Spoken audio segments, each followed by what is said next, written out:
Olá, eu sou Múcio Matos, sócio da Vex Capital Solutions. Estou aqui com o Alessandro Correia para a gente discutir um pouquinho o resultado do VCRA 11 relativos ao mês de outubro. No mês a gente pagou 1,06 por cota, o que, considerando o deságio de 41% no mercado secundário, representa um dividend yield de 21% ou 160%, incluindo o gross-up do imposto de renda. Esse mês foi um mês em que uma parte do resultado foi um ganho extraordinário, do pré-pagamento que a gente teve na operação de ASA. A gente comentou um pouquinho dessa quitação antecipada da dívida na nossa carta no mês passado. E lembrando que também foi um mês com bastante dias úteis, Então a gente teve 23 dias úteis no mês de outubro. Já levando aqui para o próximo mês, que a gente está falando de novembro, é um mês que a gente vai ter dia 19 dias úteis, então tem um impactozinho aí também em relação à contabilidade e o que a gente gera de receita por conta da contagem de dias. Mas foi um mês que a gente conseguiu fazer bastante alocação, né, Alessandro? É verdade, moço. Quer dizer, no mês a gente fez uma alocação aí bruta, de mais de R$ 8 milhões, sendo que a principal alocação foi o CRA de 300, R$ 4,5 milhões.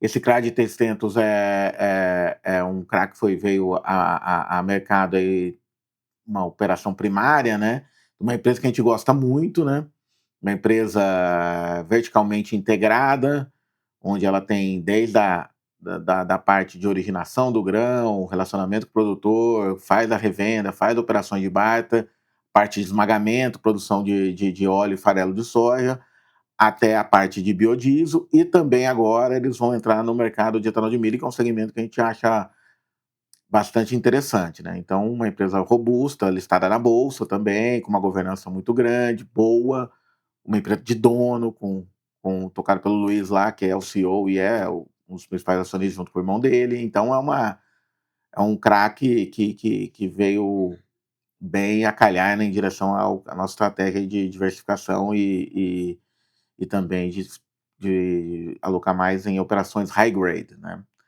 Além disso, a gente teve R$ 6 milhões aí de recebimento, de amortizações, São todas amortizações ordinárias. A expectativa é que agora, mais para o final do ano, esse ritmo de amortização que a gente vem recebendo, a não ser que tenha alguma extraordinária, obviamente a gente só sabe quando vai ter, nunca sabe antes, deve se reduzir, e a gente vai continuar aí alocando no mercado. Já estamos olhando algumas operações, porém sempre tentando olhar coisas assim com um risco-retorno interessante.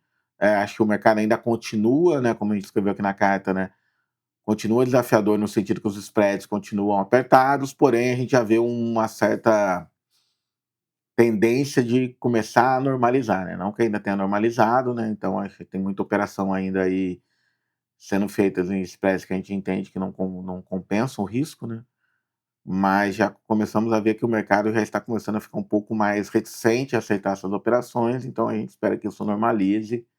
E isso seria, obviamente, positivo para a gente fazer a alocação do caixa, Estamos numa posição aí um pouco mais de 9% do fundo, e a ideia é continuar alocando. A gente que acompanha o mercado, a gente tem visto aí um pouco da correção dos spreads, tanto no mercado secundário, como muitas das operações elas sendo absorvidas pelos próprios distribuidores, Então elas ficando no banco, enfim. A gente teve um volume de operações muito grandes, aqueles jumbo deals, Então os CRAs aí vindo ao mercado, Hum.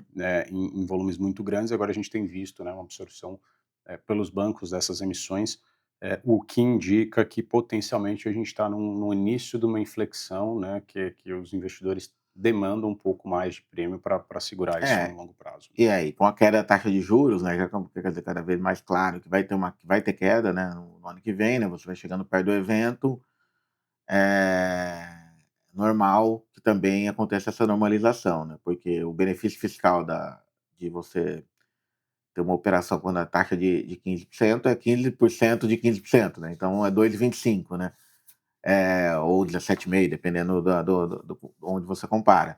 Esse, obviamente, conforme os juros nominais caem, o benefício fiscal diminui, e aí isso acaba indo para o spread, Então, que é a dinâmica normal, Porque todo mundo, no final, olha o total return after tax da aplicação, Tanto o investidor institucional quanto pessoa física, é isso que ele olha, E aí tem esse efeito de quanto maior a taxa de juros, menor o spread, que acontece principalmente em ativo isento, mas também acontece nos não isentos. E acho que isso vai começar a se reverter já, né, conforme vai chegando perto da hora, né, de começar o corte, a gente, vai começar a aparecer mais isso, né. É. Eu tenho uma teoria também que é uma questão de, não olhando pelo aspecto das empresas high grade, mas para as empresas um pouco mais high yield, elas têm um limite do valor nominal também que elas conseguem pagar, né. Também Então, tem isso, quando o né. juros está muito alto, É o você que cabe no é o bolso. que cabe no bolso, É. né. Então você acaba também comprimindo um pouco os spreads ali naturalmente, porque, enfim, as empresas já alavancadas não têm condições de pagar uma despesa financeira tão alta. Mas olhando para a parte de atualização da carteira, eu acho que, dentre os nomes que talvez a gente tenha, alguma evolução aqui ao longo do mês, que vale a pena ressaltar é a BBF, né, a Brazil Biofuels. Como a gente já vinha comentando, a empresa ela pediu recuperação judicial a nível da holding, mas isso não impacta a nossa operação embaixo, né? Tanto é que a gente já havia previsto isso na estrutura, quando da reestruturação lá atrás da operação, que desde que ela não envolvesse a nossa dívida ou a nossa SPE, ela poderia reorganizar os seus passivos através de uma recuperação judicial a nível da holding. Então é isso que tem acontecido.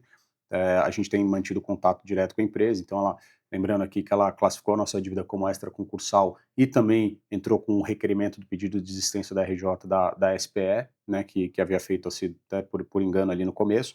Então a gente continua acompanhando o caso de perto, mas por enquanto nenhum impacto ali na nossa operação. Isso, lembrando que essa dívida não foi vencida antecipada, porque já era prevista essa possibilidade dela poder usar, como você disse, recuperação judicial ou uma recuperação extrajudicial, enfim. Foi um pedido da empresa lá atrás, e a gente entendeu que era positivo para a gente, porque existem outros passivos de outros ativos até que nem tinham entrado em operação, que foram um dos, vamos dizer assim, causadores, vamos dizer assim, Do da, problema financeiro, do né, da problema financeiro situação. da empresa, né, que a empresa teve o funding secou e a empresa no meio de grandes investimentos e demorou para fazer esse ajuste de rota. Então a gente já sabia que isso era uma possibilidade, ou quase era quase um cenário mais provável até, a gente não sabia se ia ser essa judicial ou judicial. Mas, de qualquer maneira, nossa dívida está fora, a nossa SPR, que entrou por desistência, deve ser aceito, a gente está aguardando, acho que a prioridade, obviamente, era o deferimento da recuperação judicial da empresa, né, do ponto de vista da empresa, e a gente está aí trabalhando com a empresa, os recebíveis continuam, obviamente, fluindo, está tudo funcionando dentro da normalidade da operação. Tá? Perfeito. E os demais casos a gente continua implementando ali tanto a nossa estratégia jurídica como negocial para tentar avisar ali o avanço mais rápido da recuperação dos créditos. Então é isso por hoje. A gente se vê no próximo mês. Muito obrigado a todos e bons investimentos.